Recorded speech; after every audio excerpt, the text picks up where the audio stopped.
जागोन होननानै माने एग्रिकालचार अर्गेनिक इउनिभार्सिटि जागोन होनना बुंदोंमोन।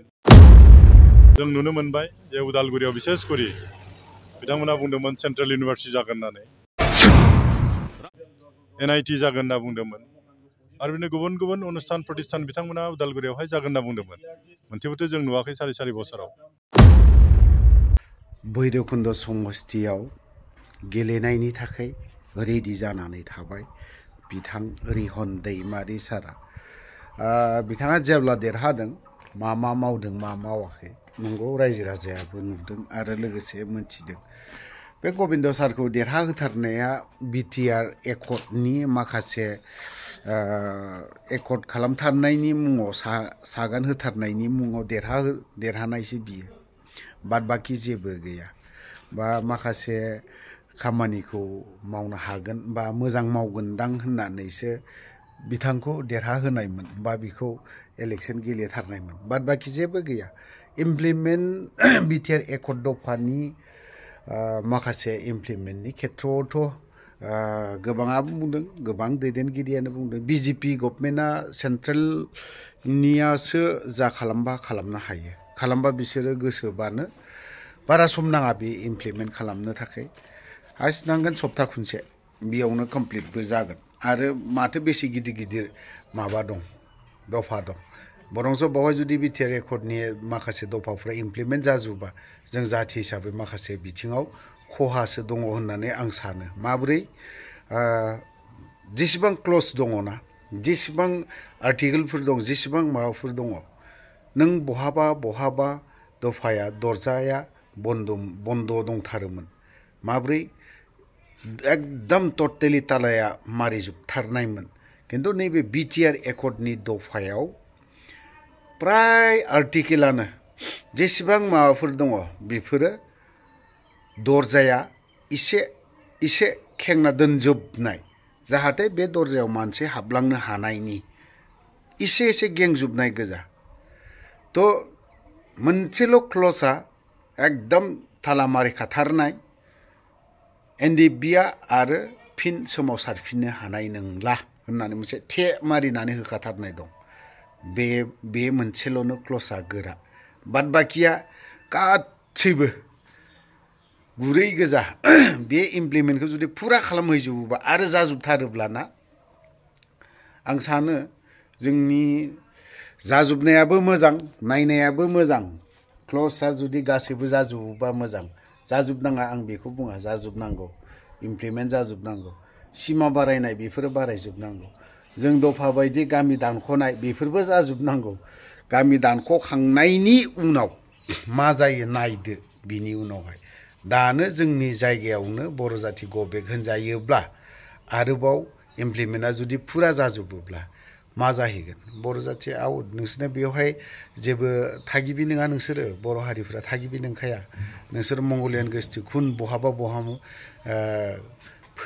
बहानिबा फ्रायसो फैनाय हाजो सेर हिसाबै नोंसोरो बावहाय थानो मोना। बेफोरबायदि होखारजानायनि लाइनाव फैगोन आरो जोङो दाजाथों, आं बेखौ बुंनो थाङा जानांगौ होननानै, आं खिन्थु दाजाथों बेखौसो लुबैयो। बर' आरो गुबुन हारिजों दावहाया फिन दा फैफिनथों। दिनै जों ओरैनो जोंनि BTCआव बा BTRआव बिराद गोजोन फैबाय, सान्थि फैबाय, बेखिनि बाथ्राखौ आवाज होदलाबाय थादों। ओरैनो आवाज होदलाबाय थानानै लाब गैया।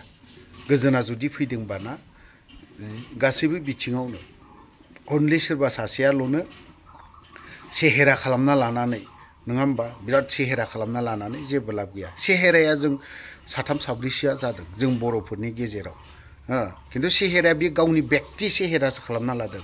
एजे रायजोखौ सेहेरा खालामाखै, साफा खालामाखै, एजे रायजो राजाखौ दिनैहाय गोजोन खालामाखै।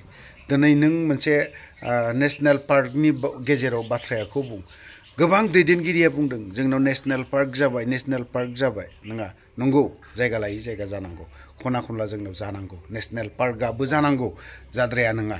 खिन्थु এই बुले जोंनावहाय जाय बुस्थुआ जाथारि नङा, हायोब्ला नों हाइवे रडसिम नेसनेल पार्कखौ खालामना लाना, जोंनि एजे बर' जाथिया, जों बर'नि दैदेनगिरिफ्रा मानोथो दिनै बेफोरबायदि हालाय हाफाय जारला बाहाय थानांगौ दरखार दङ मानोथो दिनैहाय मानोथो गोदाव सोराव मानोथो गो बेक होननानै बुंजालायनो गोनां जाबाय थाखो नेशनेल पार्कखौ जोंनि हाइवे रडसिम खालामनानै ला बास मोजां जागोन जोंनि बर' टुरिस्टफोरखौ लाबोनानै गामि गामि सोनानै हो मा दं नेशनेल पार्क गामिफोरखौनो सेस नेशनेल माबा खालामजोबनानै लादो मानो हाया बेफोरखौबो खालामनानै ला अब्लाना साबसिन जागोन जों बर'नि गेजेराव नैबेफोरबायदि डेभेलपमेन्ट जाबाय दंफांनि दालां बबावबा सेन्ट ग्रेभेल अन्थाइ बेसेबांबा गिदिर गिलानो बेफोरबायदिजों सोनानै ला साबसिन जागोन बेटारसिन जागोन अब्लाना बेबो मोजांसिन जागोन दिनै नेशनेल पार्क खालामनायनि मुङाव गोबाङानो बिराद रंजाखांबाय थादों नंगौ जोंनोबो नांगौ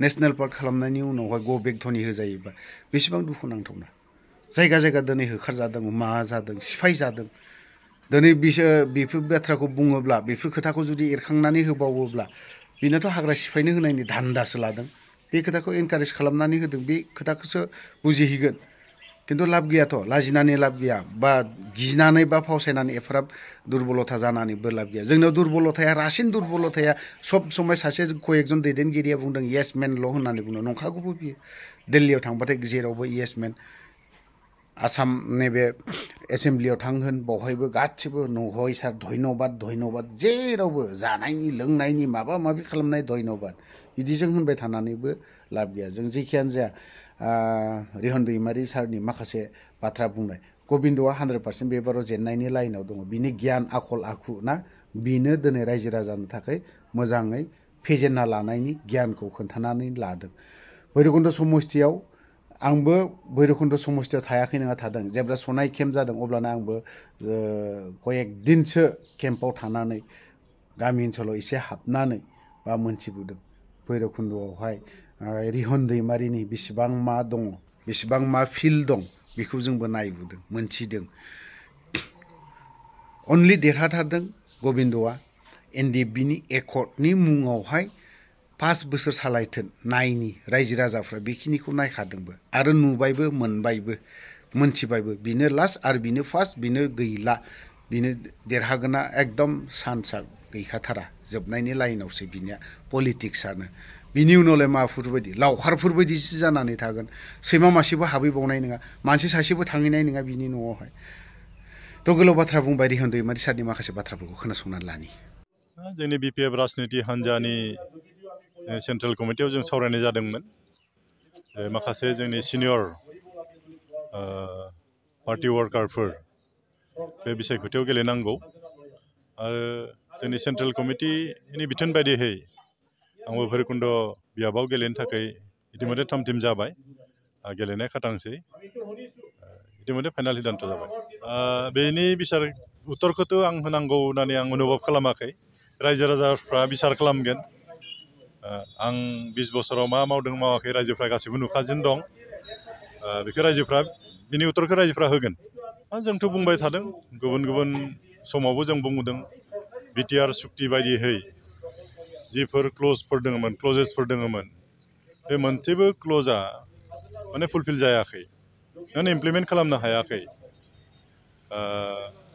जों नुनो मोनबाय जे उदालगुरियाव बिसेस करि बिथांमोना बुंदोंमोन सेन्ट्रेल इउनिभारसिटि जागोन होननानै माने एग्रिकालचार अर्गेनिक इउनिभारसिटि जागोन होनना बुंदोंमोन NIT जागोन होनना बुंदोंमोन आरो बिदिनो गुबुन गुबुन अनुस्थान प्रतिष्ठान बिथांमोना उदालगुरियावहाय जागोन होनना बुंदोंमोन मोनसेबोथ' जों नुवाखै सारि बोसोराव मोनसेबो जों दालां बानायनाय नुवाखै मोनसेबो लामा बानायनाय नुवाखै दा बेनोथ' बिथांमोननि बाथ्राफोरा दा बिथांमोना बिटिआर सुक्तिनि जुगेदि जिखिनि खामानि मावनांगौमोन जिखिनि मावगोन होनना बुंदोंमोन मोनसेबो बिथांमोना दिनैसिम मावनो हायाखै फेल जाबाय टटेलि फेल जोंथ' खोथा होदों जों थांनाय समफ्रावबो जेब्ला जों सरकाराव दङमोन आंबो जेब्ला MLA मोन जों हानायखिनिखौ दुखिया मानसिनिफ्राय आरम्भ खालामनानै जिखिनि सहाय सहयोग खालामनांगौ जों खालामबोदों आरो रायजोफ्रा बेखौ मोनगासिनो दं आरो नाथाय दिनै UPPL सरकारनि जायफोर दैदेनगिरिफोर दोङो बिथांमोना रावखौबो सहाय खालामा दा बेखायनो BPF राजनिति हान्जानि दैदेनगिरिफोर नागिरो